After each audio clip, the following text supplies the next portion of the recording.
হ্যাঁ হ্যাঁ। আচ্ছা, তোর কাছে বইটা আছে? আগেরটা না নতুনটা? নতুন নতুন।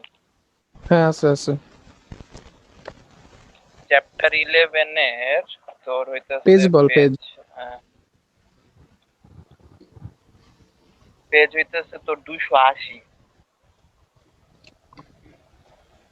280, তারপর? 280-তে দেখ, দুই রোমানে লেখা আছে, ফসফরিক অ্যাসিডের উপস্থিতিতে অ্যালকিন অমুক তমুক অ্যালকোহল উৎপন্ন হয়। দেখছস? হ্যাঁ হ্যাঁ হ্যাঁ হ্যাঁ। এটা করবি প্রথমে, এই রিয়াকশন। তাহলে হুম। হইতেছে কি, প্রোপিন থেকে প্রোপানল পাওয়া যাবি। ওকে। এখন হইতেছে প্রোপানলের, তুই প্রোপানলের লগে জাইমান অক্সিজেন যুক্ত করবি। হুম। জাইমান অক্সিজেন যুক্ত করলে হচ্ছে প্রোপানেল তৈরি হইব। ওকে, অ্যালডিহাইড। হ্যাঁ, অ্যালডিহাইড। আর এরপর তো তোর পেজ 279-তে আছে, দেখ অ্যালডিহাইড এর সাথে আবার যদি জাইমান অক্সিজেন যুক্ত করস তাহলে ইথানল গ্যাস। ওকে, ঠিক আছে ঠিক আছে, বুঝছি। থ্যাঙ্কস।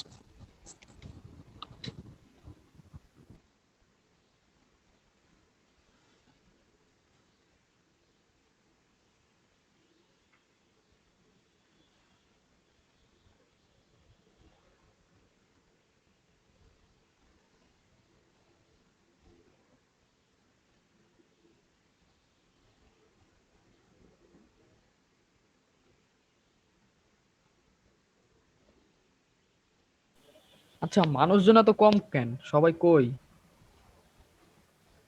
শুই। কেউ জানে না।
এই আলমগীর স্যার জুমে ক্লাস নেয় না?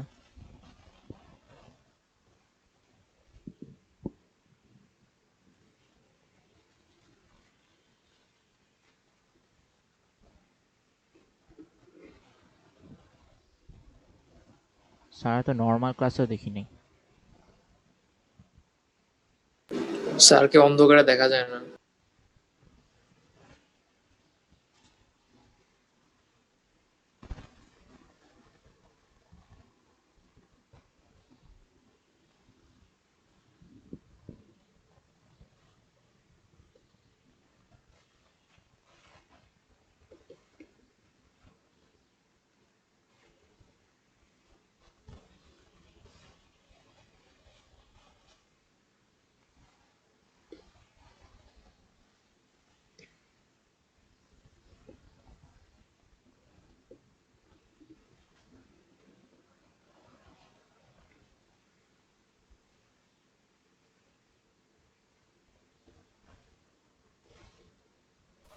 এন্ড বিষয়টা হইতেছে প্রোপানলে জাইমান অক্সিজেনের সাথে রিয়াকশন যেটা, এটা না বইয়ের মধ্যে নাই।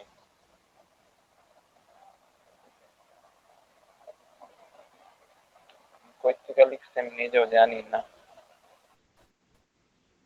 আগের বইয়ে আছে না?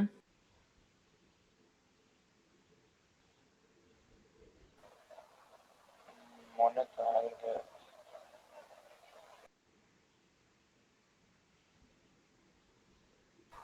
কিন্তু মনে কর সবার কাছে তো আর আগের বই নাই, তাই না? তাহলে কোয়েশ্চেন এমন করবো কেন যে আগের বইয়ের জিনিসপত্র আসবে?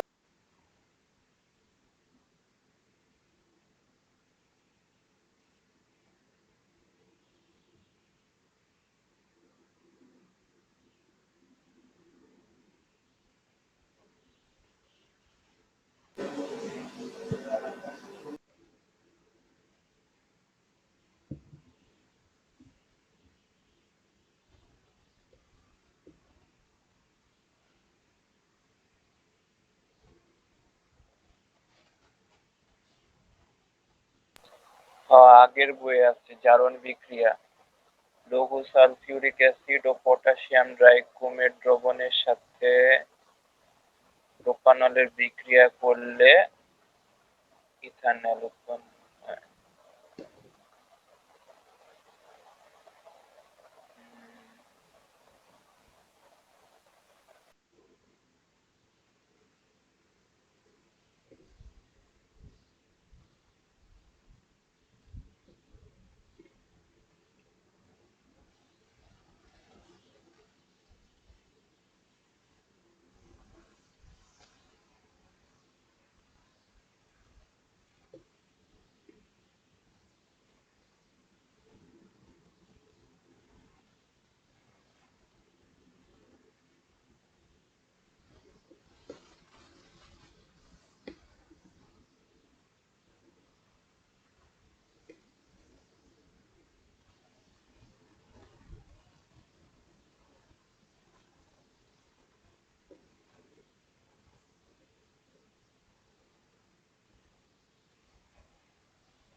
কয়জন আছো?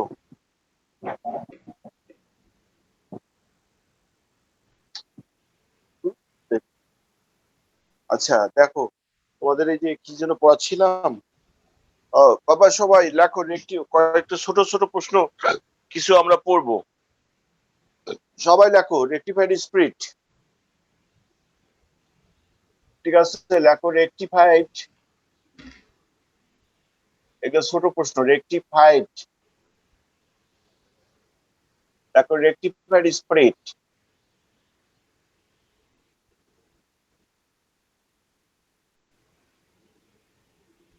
দেখো ইথাইল অ্যালকোহল,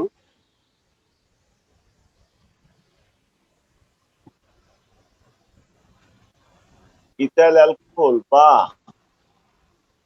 দেখো ইথাইল অ্যালকোহল বা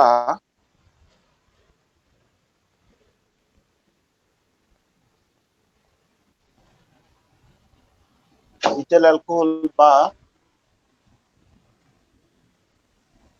ইথানলের 96% জলীয় দ্রবণকে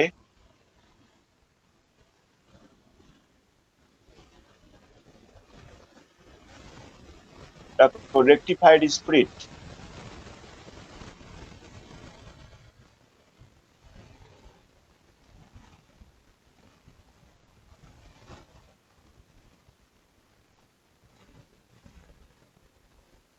রেকটিফাইড স্পিরিট বলা হয়।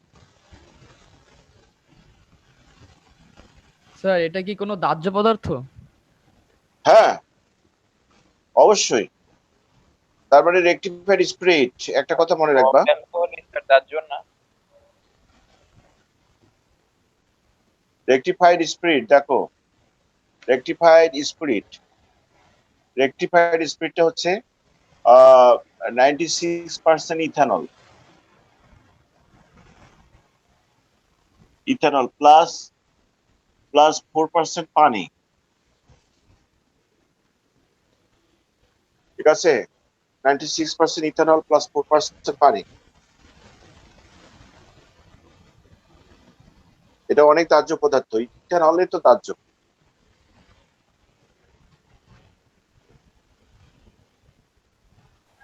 স্যার সব অ্যালকোহল পদার্থ কি দাহ্য? হ্যাঁ অ্যালকোহল গুলা দাহ্য, ঠিক আছে, অ্যালকোহল দিয়ে তো যে গাড়ি চালায়, পেট্রোলের থেকে বেশি দাহ্য, বুঝছো। ব্রাজিলে তো মানে এখন ওই যে ফসিল ফুয়েল তো অনেক মনে করো যে জীবাশ্ম জ্বালানি পরিবেশ দূষণের জন্য, হ্যাঁ পরিবেশ দূষণ রোধে এখন এই ইথানলকে, এই রেকটিফাইড স্পিরিট, ইথানল পেট্রোলের সাথে মিশিয়ে জ্বালানি হিসেবে ব্যবহার করে, ঠিক আছে, পেট্রোলিয়াম পদার্থের সাথে মিশিয়ে জ্বালানি হিসেবে ব্যবহার করে। স্যার এটা মিশে কোনো মানে জ্বলে যায় না পেট্রোলের সাথে মিশে, এটা যেহেতু দাহ্য পদার্থ। পেট্রোল কি অদাহ্য পদার্থ? পেট্রোলও তো দাহ্য। না না স্যার, ও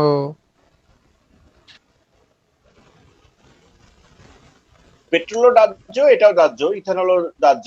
এখন তুমি এখন আমাকে বলতে পারো যে স্যার, যে এই রেকটিফাইড স্পিরিট তোমরা এখানে লেখো, আমি একটু কথা বলছি। দেখো রেকটিফাইড স্পিরিট, ঠিক আছে, বার্নিশের কাজে, বার্নিশ বুঝো,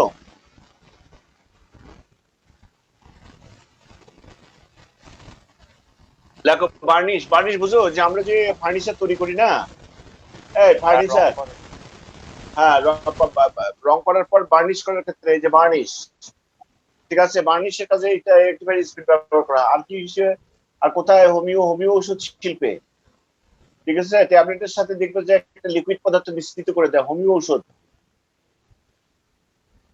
ঔষধে যে লিকুইড পদার্থ দেয় সেটা হচ্ছে রেকটিফাইড স্পিরিট,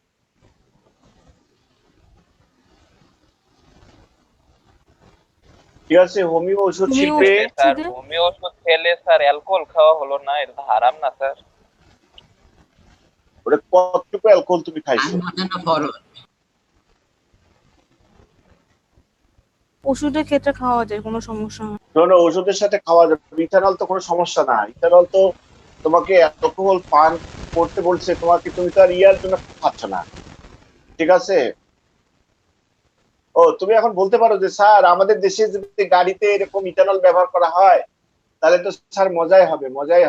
কি মজা হবে স্যার? এই যে বাপের গাড়িতে একসময় নিয়ে গিয়া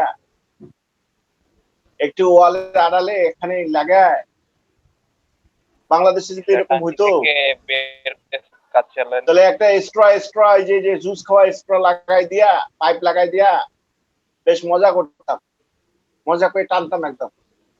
স্যার যেখানে নেশা পেট্রোল করতো, নেশা।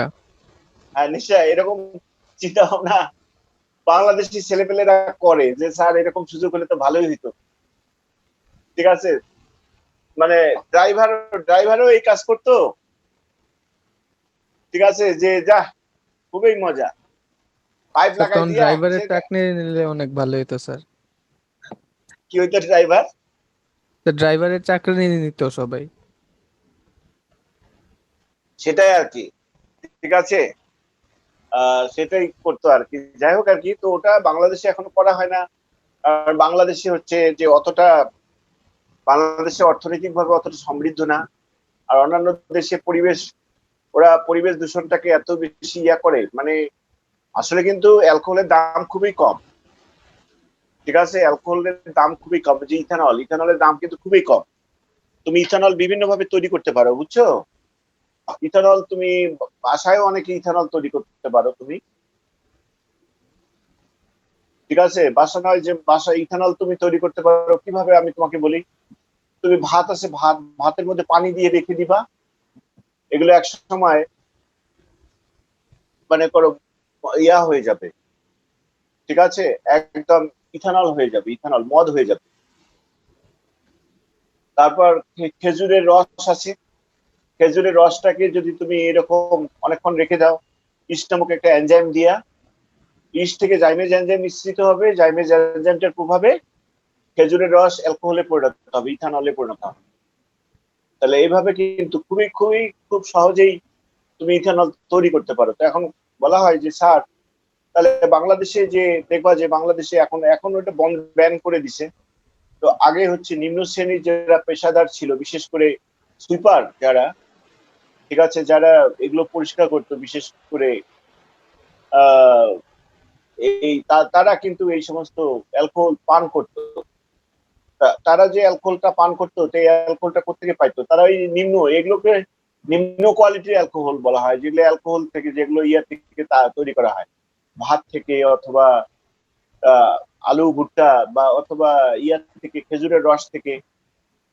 ঠিক আছে, তবে এগুলো অ্যালকোহল যে তৈরি করে, এগুলো পরীক্ষা নিরীক্ষা না করে এগুলো পান করলে এগুলো মৃত্যু ঝুঁকি থাকে, কারণ এগুলো মাঝে মধ্যে বিষাক্ত অ্যালকোহলে পরিণত হয়ে যায়। ঠিক আছে, আবার অ্যালকোহল আমি তোমাদেরকে বলি, একটা অ্যালকোহলের কিন্তু দাম খুবই কম, আসলে অ্যালকোহলের মূল্য খুবই কম। ঠিক আছে, যে অ্যালকোহল তোমরা আবার বলিও না যে স্যার অ্যালকোহল পড়াচ্ছে, অ্যালকোহল আসছে দেখি তোমাদেরকে অ্যালকোহল আমি পড়াচ্ছি, এমন না যে আমরা এটা অ্যালকোহল তোমাদের। অ্যালকোহলের কিন্তু অরিজিনালি মূল্য কম, কারণ অ্যালকোহল আলু থেকে তুমি অ্যালকোহল তৈরি করতে পারবা, ভুট্টা থেকে তুমি তৈরি করতে পারবা, চাউল থেকে তুমি অ্যালকোহল তৈরি করতে পারবা, খেজুরের রস থেকে তুমি অ্যালকোহল তৈরি করতে পারবা, আখের রস থেকে তুমি অ্যালকোহল তৈরি করতে পারবা। ঠিক আছে, যার কারণে এটা খুবই সস্তা। তাহলে এখন বলে যে বাংলাদেশে যে হুইস্কি, ভদকা, তারপরে যে ব্র্যান্ড কতগুলো যে এই যে যে ইয়াগুলা ব্যবহার করা, এগুলো দামি কেন, এত বেশি দামি কেন? আসলে এগুলো দামি এই কারণে, বলো বলো কেন এগুলো মূল্য এত বেশি মূল্য? ট্যাক্স। হ্যাঁ, ট্যাক্স। সরকার এগুলোর উপর অনেক বেশি শুল্ক আরোপ করছে। ঠিক আছে, এগুলোর উপর ট্যাক্স বসাই দিচ্ছে সরকার, কারণ এগুলো হচ্ছে বাংলাদেশে বৈধ না। এগুলো বাংলাদেশের মানুষরা অ্যালকোহল মানে অ্যালকোহল এগুলো বৈধ। সরকার একটা মাত্রা, আমাদের যে আমরা যেহেতু অধিকাংশই মুসলিম জাতি, মুসলমানদের এই অ্যালকোহল পান নিষিদ্ধ করা আছে। ঠিক আছে, অ্যালকোহল নিষিদ্ধ করা আছে। কারণ অ্যালকোহল কেন নিষিদ্ধ করা আছে? মুসলমানদের ধর্মগ্রন্থে, আমাদের হাদিস কালামের মধ্যে অ্যালকোহলের নিষিদ্ধ করা আছে এই কারণে, অতিরিক্ত অ্যালকোহল পানে মানুষের মস্তিষ্কটা কি হয়, মস্তিষ্কের বিকৃতি হয় সাময়িক সময়ের জন্য। তাহলে মানুষের মস্তিষ্কের যেহেতু সাময়িক সময়ের জন্য বিকৃত হয়, মানুষ নিজেই মানে মহাকাশে হয়ে যায়, চলে যায়। অস্বাভাবিক আচরণ করে। তাহলে অস্বাভাবিক আচরণের কারণে মানুষ অনেক ভুল করতে পারে। অস্বাভাবিক আচরণের কারণে বাসার মধ্যে অনেক সমস্যার সৃষ্টি করতে পারে। মানে অস্বাভাবিক আচরণ করলে একজন মানুষ দ্বারা অন্যায় কাজ সম্পাদিত হতে পারে। ঠিক আছে, যার কারণে আল্লাহ তাআলা হাদিসের মধ্যে এই মুসলমানদের জন্য অ্যালকোহল নিষিদ্ধ ঘোষণা করেছে। ঠিক আছে, তাছাড়া এটা দুর্গন্ধ তৈরি করে, কারণ এই জন্য অ্যালকোহলটা স্যার, এরপর নিষিদ্ধ কি আবার ঘোষণা জয়েন করা করবো? হচ্ছে।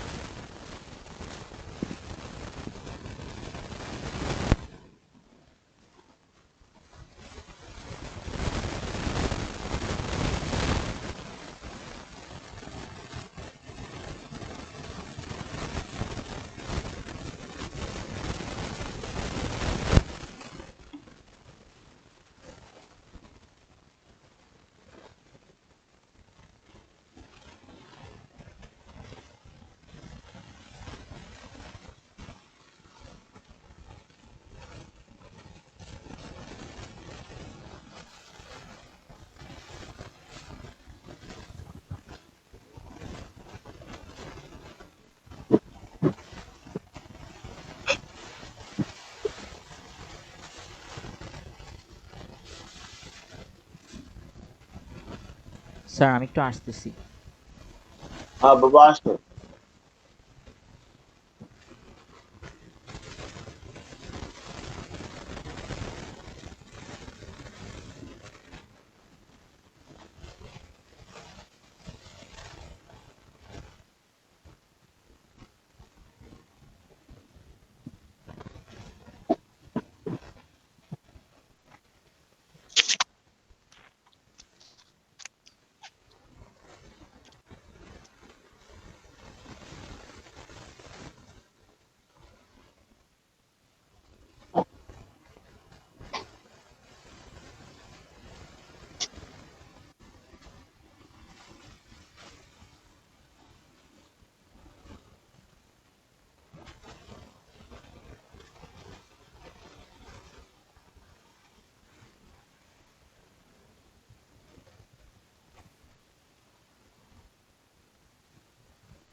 হ্যাঁ বাবা, শোনো, এই হ্যালো, আসো তোমরা সবাই।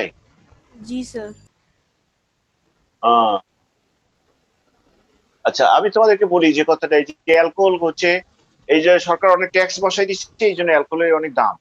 তাহলে কিন্তু অ্যালকোহল অনেক সস্তা হতো, আর সস্তা হলে হতো কি, মানে অনেক অনেক মানুষ এগুলো, মানে মানে মানুষ এগুলো ব্যবহার করতো, সেবন করতো, ফলে বিভিন্ন ধরনের সমস্যার সৃষ্টি হতো, সামাজিক অস্থিরতার সৃষ্টি হতো, পরিবারের মধ্যে অশান্তির সৃষ্টি হতো।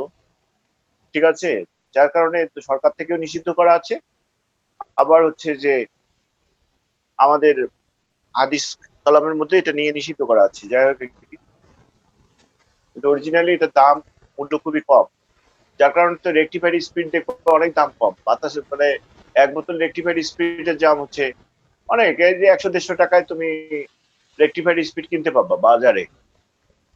কিন্তু এটা যদি মদ হিসেবে, কারণ রেকটিফাইড স্পিডের মধ্যে অন্য একটু পদার্থ দিয়ে দেওয়া হয়, মিথিলেটেড স্পিড হিসেবে পাওয়া যায়। আচ্ছা দেখো বাবা, ইথানল প্লাস 4% পানি, তোমরা রেকটিফাইড স্পিডের ব্যবহার লেখো। ঠিক আছে, যেমন দেখো 1 নম্বরে লেখো, রেকটিফাইড স্পিড হোমিও ঔষধ শিল্পে 1। 2 কি? ঠিক আছে, 2 ব্যবহার করা হয় বাবা। দুই দুই দুই দেখো, 2 লেখো হোমিও, 1 নম্বর লেখো হোমিও ঔষধ শিল্পে রেকটিফাইড স্পিডের ব্যবহার।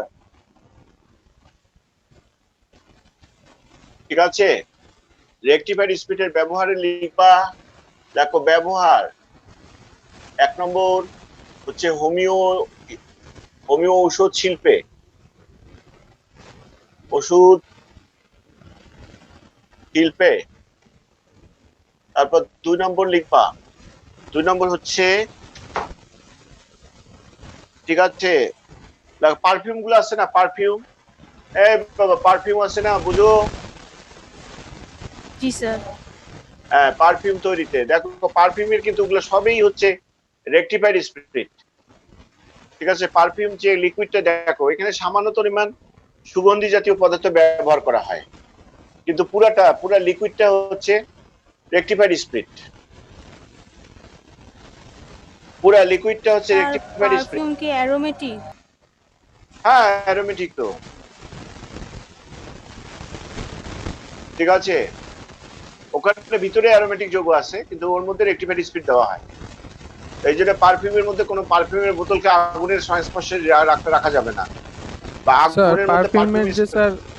স্যার পারফিউমের যে স্যার ফ্লেভার আছে আলাদা আলাদা, ওগুলা কি আসল জিনিস দিয়ে বানায় ফ্লেভার গুলা, নাকি মানে স্যার আর্টিফিশিয়াল? আসল কি ফ্লেভার তুমি কোত্থেকে পেতে পারো ফ্লেভার? যেমন বলো। যে কোনো ফুল, ওই ফুল কি আসল ফুলের রস দিয়ে বানায় বা এরকম কিছু? না, এগুলো হচ্ছে আসল ফুলের রস হচ্ছে, হ্যাঁ কিছু কিছু আছে, যেমন ইরানের একটা জাফরান নামক একটা ইয়ে আছে, মানে কতগুলা ইরানি আতর বা ওগুলা হচ্ছে ওই জায়গা থেকে তো সংগ্রহ করে, মানে আসল ফুল থেকে সংগ্রহ করে। কিন্তু মানে তুমি চিন্তা করতে পারো যে একটা ফুল থেকে তুমি যদি গোলাপ ফুলেই বলো, তো গোলাপ ফুল থেকে যদি তুমি ওখান থেকে পারফিউমটা তৈরি করতে চাও, তাহলে কি পরিমাণ গোলাপ ফুল লাগবে?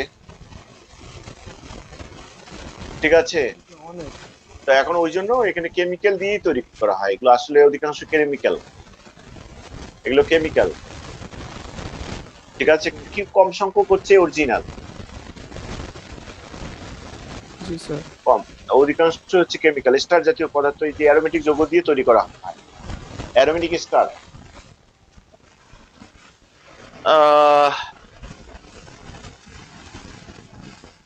বাবা এবার লেখো মেথিলেটেড স্পিরিট, এটাও তোমাদের বই আছে, লেখো মেথিলেটেড স্পিরিট। আজকে এখানে ছোট ছোট প্রশ্ন আজকে তোমাদের পড়াই, কারণ হচ্ছে অনেকে আবার নাই তো, নিজে নিজে ধরে নেয় যে আজকে কোচিং হবে না। ঠিক আছে, মেথিলেটেড লেখো, মেথিলেটেড স্পিরিট, এর পরীক্ষায় কিন্তু 1 মার্কের প্রশ্ন এগুলো আসে। দেখো মেথিলেটেড স্পিরিট।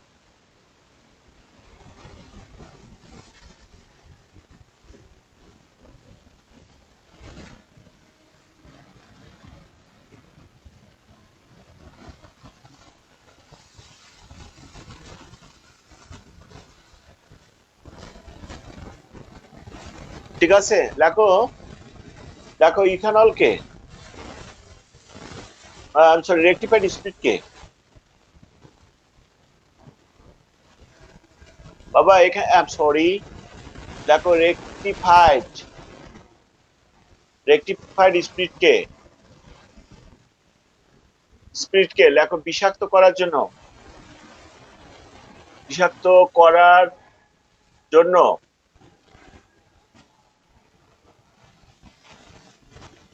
লেখো এর সাথে সামান্য পরিমাণ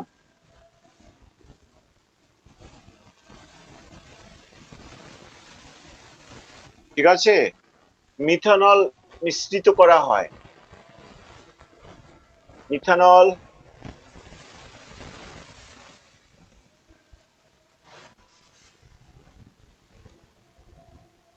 মিথানল মিশ্রিত করা হয়।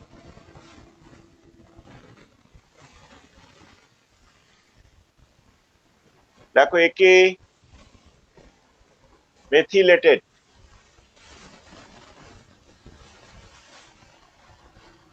স্পিরিট,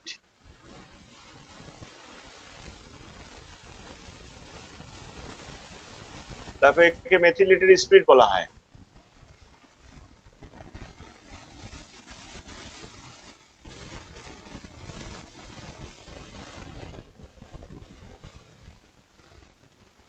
ঠিক আছে বাবা শোনো, আমি বলি এই মেথিলেটেড স্পিরিট, তারপরে এখানে ব্যবহার লেখো।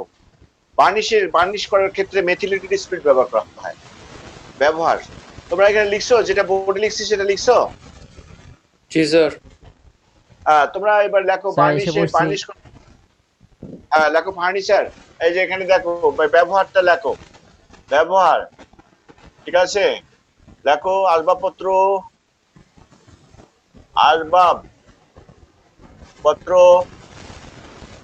বার্নিশের আসবাবপত্র বার্নিশ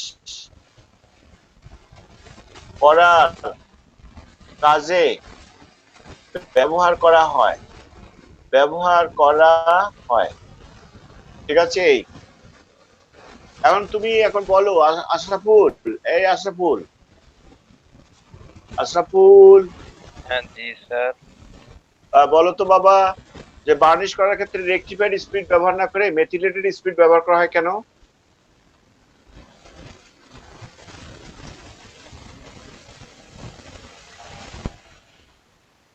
দুইটাই তো ব্যবহার করা যায়। হ্যাঁ, রেকটিফাইড স্পিড ব্যবহার না করে মেথিলেটেড স্পিড ব্যবহার দুইটাই তো করা হয়। ব্যবহার করা যায়। হ্যাঁ বাবা, হ্যাঁ। ও আচ্ছা, মানে তো স্যার রেকটিফাইড স্পিরিট ব্যবহার করে না। হ্যাঁ, না করে মেথিলেটেড স্পিড ব্যবহার করা হয় কেন?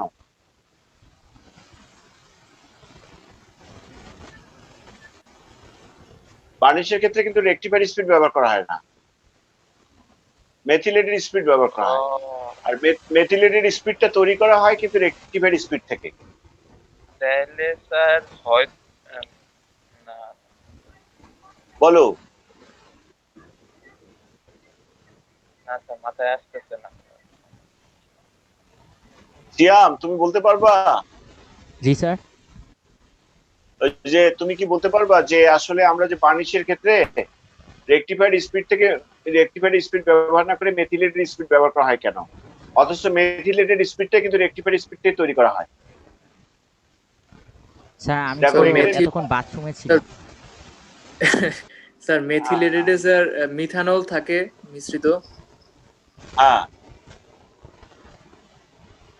আর মিথানল রেকটিফাইড স্পিরিটে তো স্যার মিথানল থাকে না। হ্যাঁ, তাহলে হয়তো আমরা বা রেকটিফাইড স্যার স্পিড, স্পিরিটকে খেয়ে ফেলতে পারে।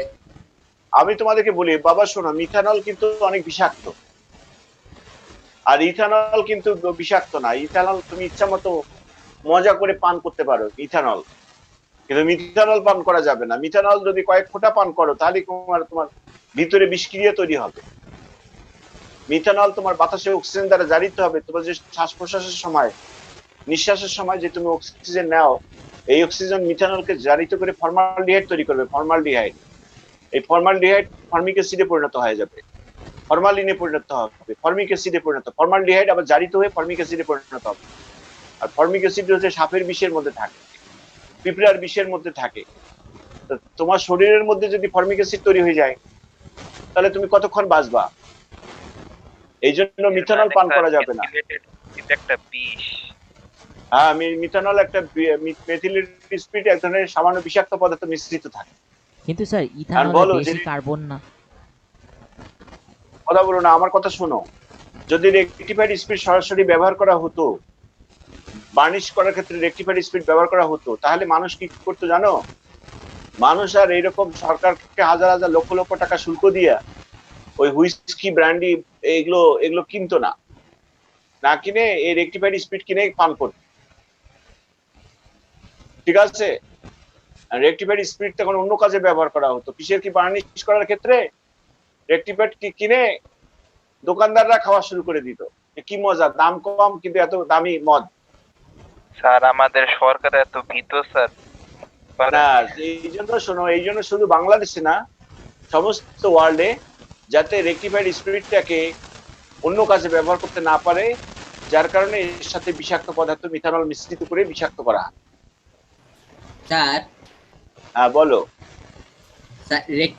মেথিলেটেড স্পিরিটকে স্যার রেকটিফাইড স্পিরিটে পরিণত করা যাবে না, তাহলে তারপর তুমি মিথানলকে তোমাকে আলাদা করতে হবে, মিথানলকে তুমি আলাদা করতে পারবে না। স্যার? মিথানল আলাদা করার কোনো উপায় নাই? না,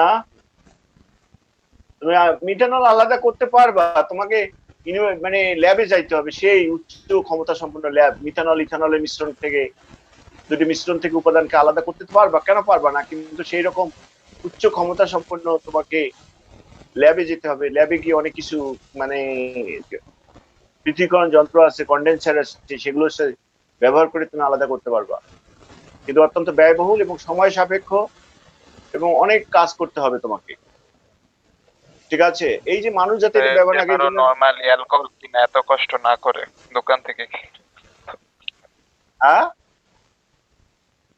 দোকান থেকে স্যার রেকটিফাইড স্পিরিট কেনার জন্য এত কষ্ট না করে ডাইরেক্ট অ্যালকোহল কিনে ফেললেই হয়। আবার মিথানল আলাদা করার দরকার আছে মেথিলেটেড স্পিরিট থেকে। না ওই জন্য আর কি ইয়ে করা হয়। এবার লেখো অবশ্য নয়, এই লেখো তো ফার্মেন্টেশন বা গাজন, লেখো ফার্মেন্টেশন বা গাজন।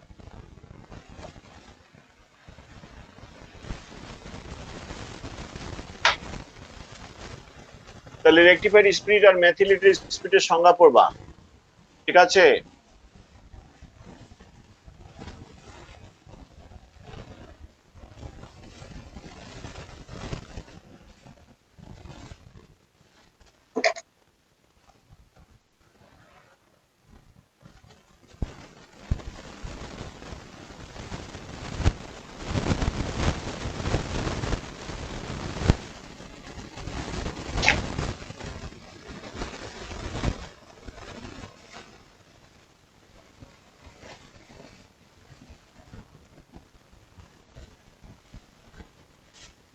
দেখো ফার্মেন্টেশন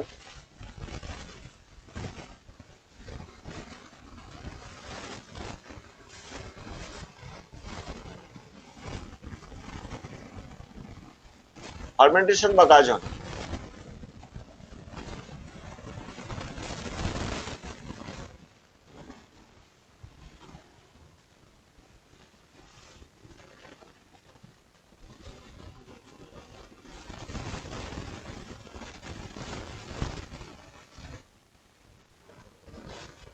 বাবা এখানে ফার্মেন্টেশন বা গাজনের দেখো, ঠিক আছে, এটা হচ্ছে যে শর্করা জাতীয় পদার্থকে, ঠিক আছে, সরল শর্করাকে জটিল শর্করাকে সরল শর্করায় পরিণত করার প্রক্রিয়াকে বলা হয় ফার্মেন্টেশন বা গাজন। ঠিক আছে, এখানে তোমাদেরকে আমি আরো বলি যে কি বলবো, আদ্র বিশ্লেষিত করে লেখো জটিল জটিল শর্করা আর কি।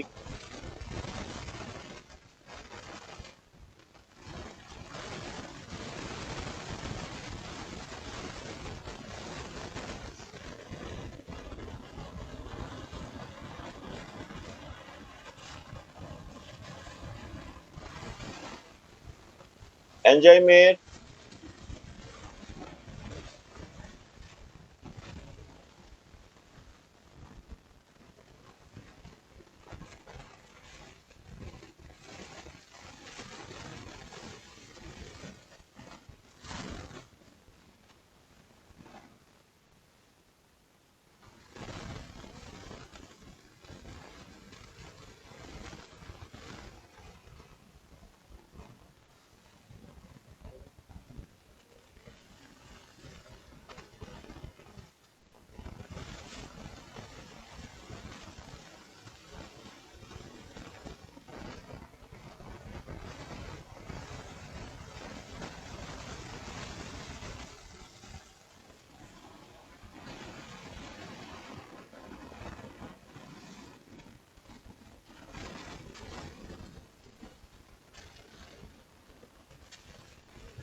আবার শোনো, লেখো যে চাল, গম, আলু, ভুট্টা স্টার্চ থেকে,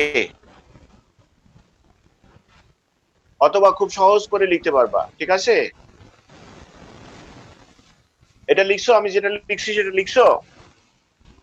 জি স্যার। জি স্যার। হ্যাঁ আমি তোমাদের বলতেছি, হ্যাঁ আমি এটা মুছে দিচ্ছি।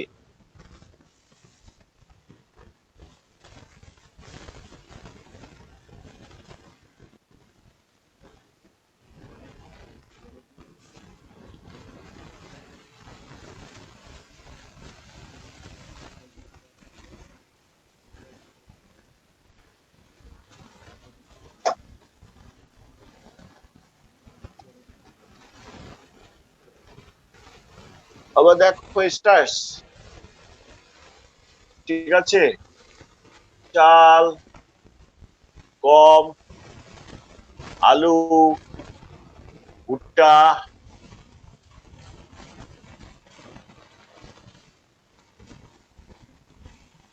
থেকে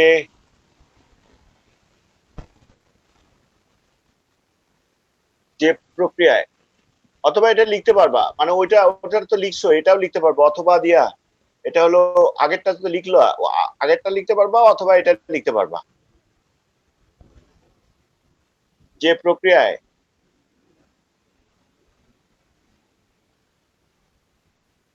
লেখা অ্যালকোহল তৈরি করা হয়,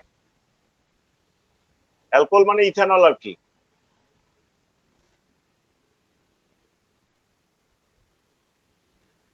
তাকে ফার্মেন্টেশন বা গাজন বলে।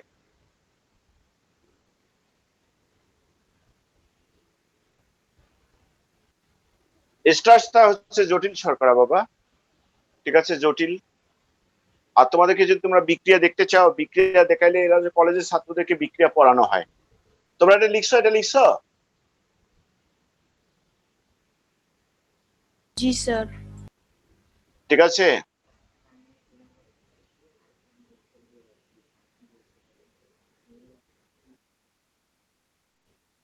তোমরা এটা স্যার আসলে, বাসায় কি অ্যালকোহল তৈরি করা সম্ভব? হ্যাঁ, কোনটা কোনটা কোত্থেকে? স্যার স্টার্চ থেকে। C6H10O5, এগুলা ভাত, ভাত জাতীয়, ভাত, আটা, খেজুরের রস প্লাস পানি। এখানে বলা হয় মল্টেজ, মল্টেজ নামক একটা এনজাইম আছে, C12H22O11। স্যার অনেক জায়গায় দেখা যাচ্ছে স্যার ভাত পচায় মদ বানায় স্যার। এটা তো ভাত, এটা আবার লোক বলিও না, যেটা ভাতের সংজ্ঞা। স্টার্চ, স্টার্চ ভাতের মধ্যে স্টার্চ জাতীয় পদার্থ থাকে, ভাত, আলু ভর্তা।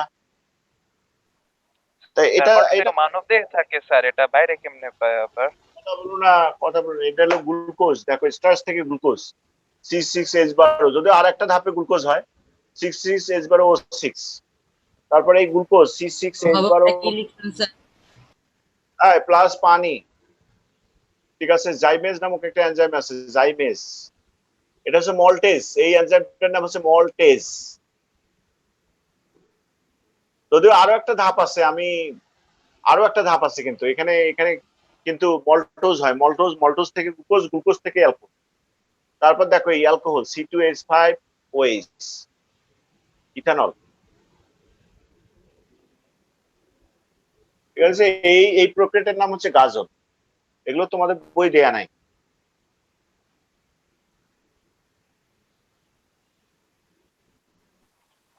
স্যার এনজাইমটার নাম কি? কোনটা? স্যার সেকেন্ড এনজাইমটা। Zymase, zymase enzyme, zymase.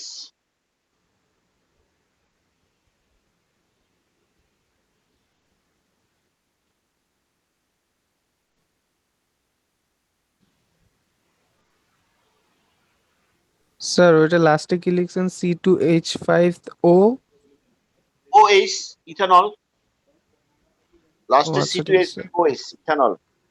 Sir এটা আরো জাইমেজ। একটা আরো একটা স্টেপ ছিল, বুঝছো বাবা, আরো একটা ধাপ ছিল, ওটা লিখি নাই, ওটা না লিখলেও হয়।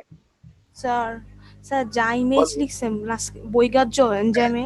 জাইমেজ, জাইমেজ, হ্যাঁ, বুলগেজ, বুলগেজ।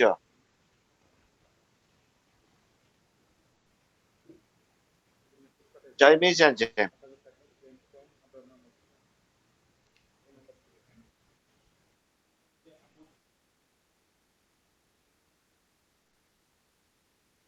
বাবা এরপর আসো, তোমরা আরেকটা জিনিস দেখাই, সেটা হচ্ছে, ঠিক আছে, এবার দেখো ভিনেগার।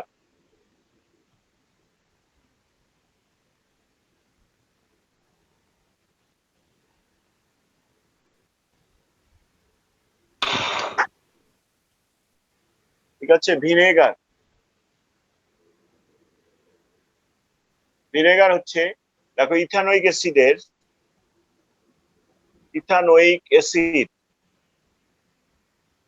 ইথানোয়িক অ্যাসিডের, ঠিক আছে, 6 থেকে 10% জলীয় দ্রবণকে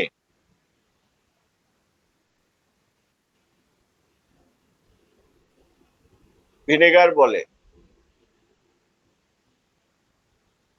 ঠিক আছে, খাদ্য সংরক্ষণে ব্যবহার করা হয়। প্রিজারভেটিভস হিসাবে।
বাবা লিখছো? লিখছো?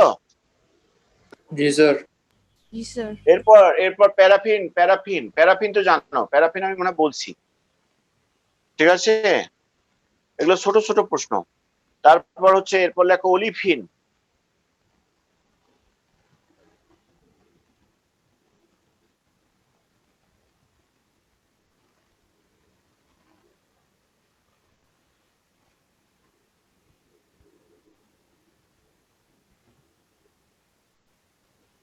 ঠিক আছে, এরপর লেখো অলিফিন।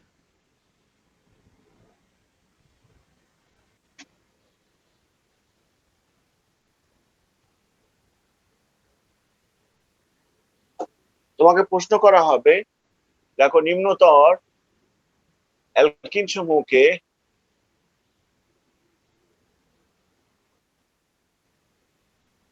নিম্নতর না বলে অ্যালকিন সমূহকে মাঝে নিম্নতর কথাটা ব্যবহার হয় না, না লিখে ব্যবহার হয় যে অ্যালকিন সমূহকে অলিফিন বলা হয় কেন?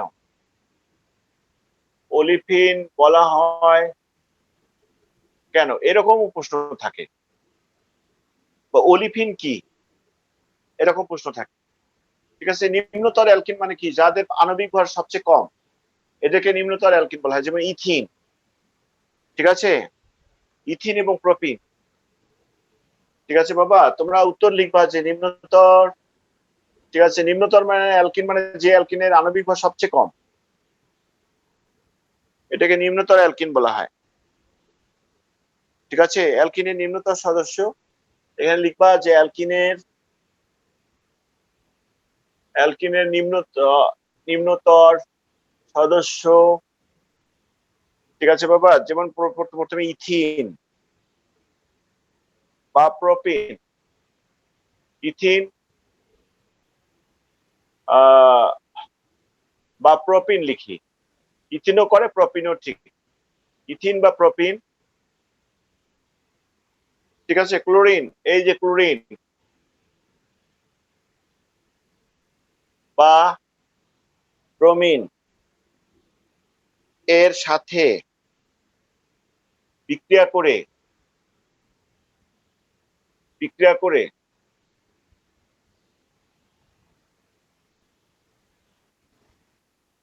তেল জাতীয় পদার্থ তৈরি করে। বিক্রিয়া করে, ঠিক আছে, দেখো তেল জাতীয় পদার্থ তৈরি করে, তেল জাতীয় পদার্থ তৈরি করে। অলিফিন কথাটা হচ্ছে তেল উৎপাদনকারী। ঠিক আছে,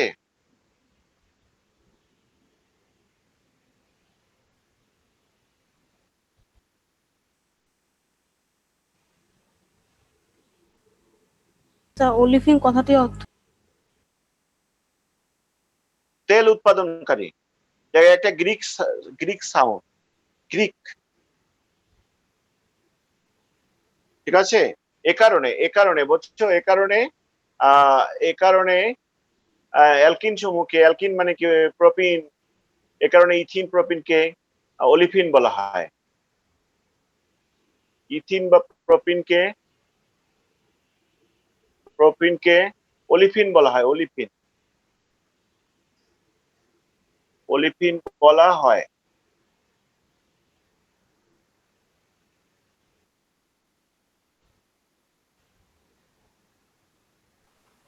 স্যার চ্যাপ্টার 11 এর উপর পরীক্ষা নেবেন না? আর পরীক্ষা কিভাবে নেব, কালকে তো ইয়াকে ইয়া করো বাবা। এই শোনো, অলিফিন শব্দের অর্থ লেখো। অলিফিন শব্দের অর্থ হচ্ছে তেল উৎপাদনকারী। অলিফিন শব্দের অর্থ তেল উৎপাদনকারী।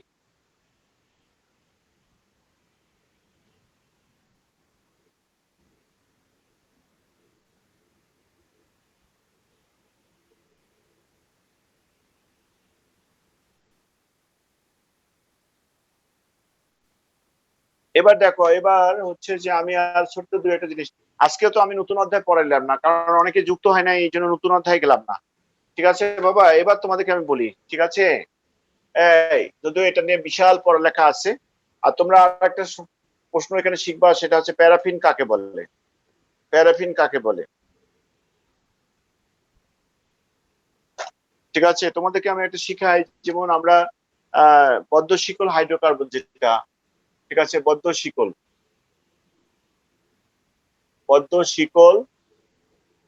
হাইড্রোকার্বন। বাবা এখানে দেখো, পদ্ম শিকল হাইড্রোকার্বন, পদ্ম শিকল মানে এগুলোকে সাইক্লিক কম্পাউন্ড বলা হয়, এলিসাইক্লিক বা সাইক্লিক। সাইক্লিক আর এলিসাইক্লিকের মধ্যে তফাৎ আছে। সাইক্লিক যৌগ দুই ধরনের হয়, একটা হচ্ছে এলিসাইক্লিক বা হোমোসাইক্লিক, আর একটা হচ্ছে হেটারোসাইক্লিক।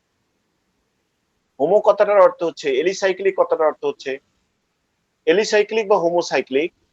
হোমো কথাটার অর্থ হচ্ছে একই ধরনের যদি পরমাণু দিয়ে কোনো সাইকেল তৈরি হয়, চক্র তৈরি হয়, সেটাকে বলা হয় হোমোসাইক্লিক বা এলিসাইক্লিক। আর যদি হেটারো কথাটার অর্থ হচ্ছে ভিন্ন ধরনের মৌল দিয়ে যদি পরমাণু তৈরি হয়, মানে চক্র তৈরি হয়, তাহলে সেটাকে বলা হয় হেটারোসাইক্লিক।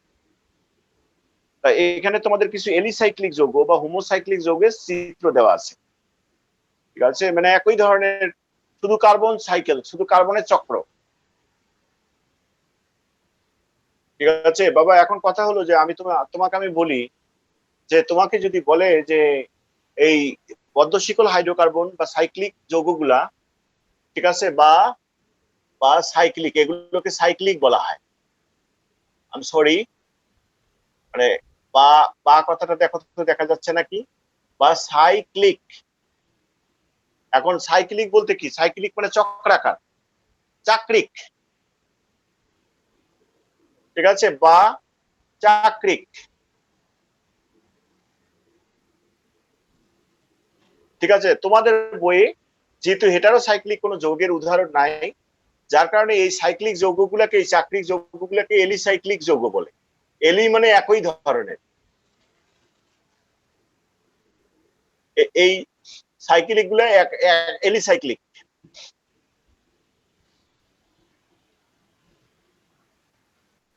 হাইড্রোকার্বন,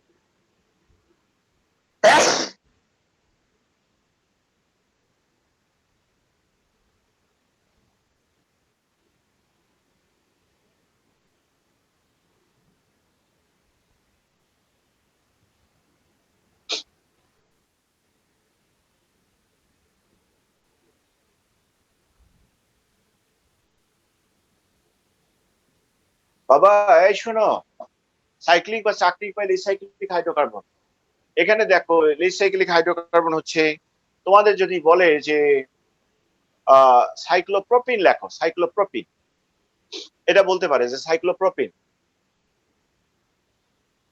বাবা সাইক্লোপ্রোপিন, তুমি দেখবা যে সাইক্লোপ্রোপিন যখন লিখতে বলছে, তার মানে 3টা কার্বন আছে। কয়টা কার্বন আছে? এই সাইক্লিক যৌগটার কয়টা কার্বন আছে? 3টা কার্বন আছে।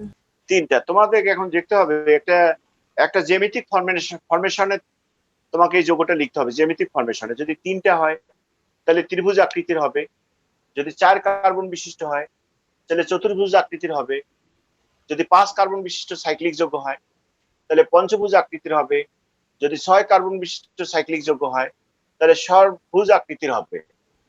এটা কিন্তু একটা ইন্টারন্যাশনাল রুলস আছে। কিন্তু সাইক্লোইথিন 2 কখনো কার্বন হয় বিশিষ্ট না। সাইক্লিক অ্যাসিড হয়। হ্যাঁ, কি বলো? আর যদি 10 কার্বন বিশিষ্ট সাইক্লিক অ্যাসিড হয়। 10 কার্বন বিশিষ্ট হবে না, দ্বিতীয় 10 ভুজের কোনো অস্তিত্ব নাই, এই জন্য 10 কার্বন বিশিষ্ট হবে না। নবভুজের কোনো অস্তিত্ব নাই, এই জন্য 9 কার্বন বিশিষ্ট হবে না। অষ্টভুজ আছে?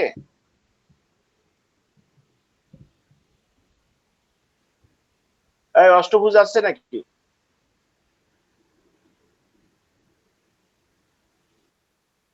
কথা বলে না কেন? কিছু স্যার জানে না। বহুভুজ আছে। বহুভুজ না, বহুভুজ বলতে কিছু নাই, একটা অষ্টভুজ সম্ভব হয়, এই জন্য 8 কার্বন বিশিষ্ট সাইক্লিক যৌগ সম্ভব, কিন্তু সপ্তভুজ সম্ভব না।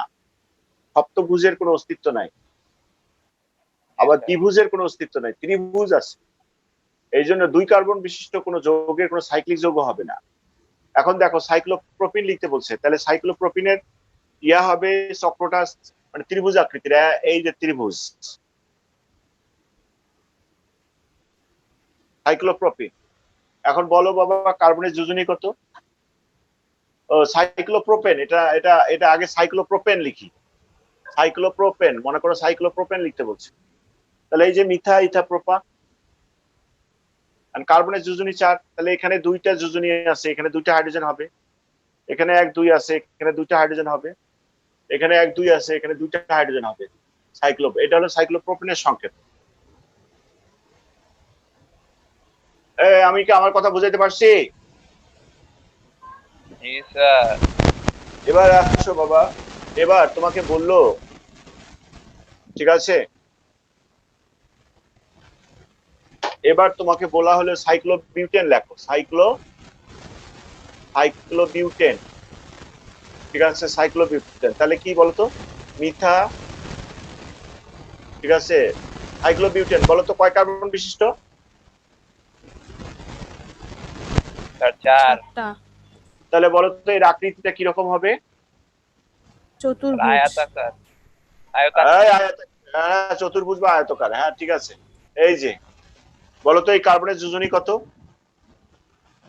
যে কোনো জৈব যৌগের কার্বনের যোজনী কত? 4। 4। 4। তাহলে এখানে কয় যোজনী আছে?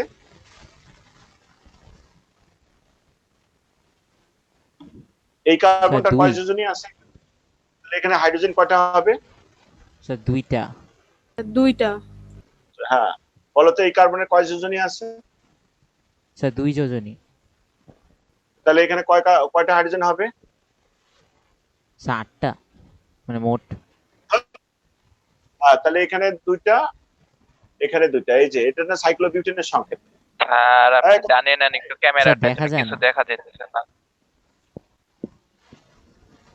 সাইক্লোবিউটেন, আর এটা এটা হলো সাইক্লোবিউটেন, এটা সাইক্লোপ্রোপেন। লিখছো? জি স্যার। এই এই এই শ্যাম, জি স্যার বলেন। স্যার আর 2 মিনিটের থেকে কম সময় আছে। ও তাহলে তো খুব সমস্যা। তাহলে কি আর একটু ছোট কথা।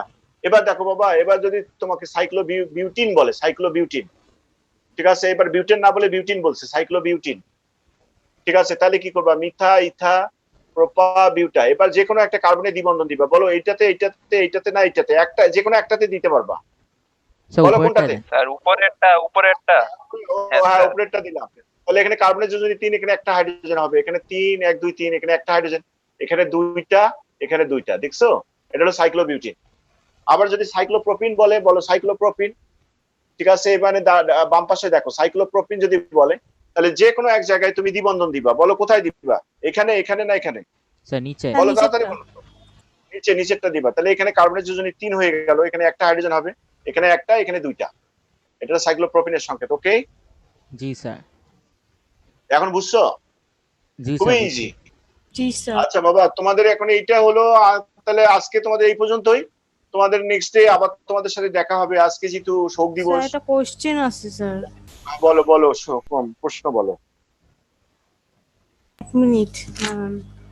স্যার একটু আর এখনো দেখে তো অন বলেন হয়ে তো। যাবে। স্যার সৃজনশীলে স্যার, 1-2 নাম্বারটাকে কিভাবে লিখবো, মানে যৌগটি আয়ুপ্যাক নাম CH3। আইইউপ্যাক নাম ওটা তো শিখে নেই বাবা, ওটা পরে শিখাবো, ঠিক আছে? জি স্যার। ওটা পরে শিখাবো, ওটা তোমাদের সিলেবাসে এগুলো নাই। এটা গত বছর পরীক্ষায় ওই যে মানে স্যার। আসার পরীক্ষায় দিতে পারে। হ্যাঁ বলো। সেকেন্ড স্যার একটু দেখেন তো বিকাশে টাকা গেছে নাকি।